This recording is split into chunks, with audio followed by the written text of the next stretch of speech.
शिवाजी महाराजांचा आहे. राष्ट्रवादी काँग्रेस पार्टीवाले इतर पक्षवाले म्हणतात हा महाराष्ट्र फुले शाहू आंबेडकरांचा आहे. अरे त्यांना विचारा, हा महाराष्ट्र शिवाजी महाराजांचा तुम्ही म्हणता बीजेपी वाल्यांनो, फुले शाहू आंबेडकरांचा महाराष्ट्र म्हणता राष्ट्रवादी काँग्रेस वाल्यांनो. अरे हा महाराष्ट्र माझ्या होळकरांचा सुद्धा आहे. हे असं तुम्ही का म्हणत नाही? का तुम्ही विचारत नाही?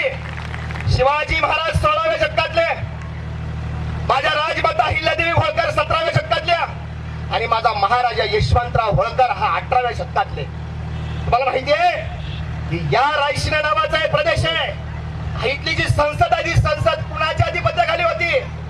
त्या संसदेची जागा कुणाची आहे?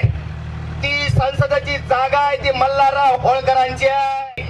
आम्हाला शिवाजी महाराजांचा महाराष्ट्र आम्हाला मान्य आहे, माझ्या शंभूराजांचा महाराष्ट्र आम्हाला मान्य आहे, माझ्या फुले शाहू आंबेडकरांचा महाराष्ट्र आहे मान्य आहे, पण आमचा महाराष्ट्र हा होळकरांचा सुद्धा आहे. पण दुर्भाग्याची गोष्ट आहे, होळकरांचं नाव कोण घेत नाही. का घेत नाही? तुमच्या मनगटामध्ये असणारे रग, तुमच्या डोक्यात असल्याचा मेंदू, याचा विचार तुम्ही कधी राजकारण्यांना विचारणार आहे?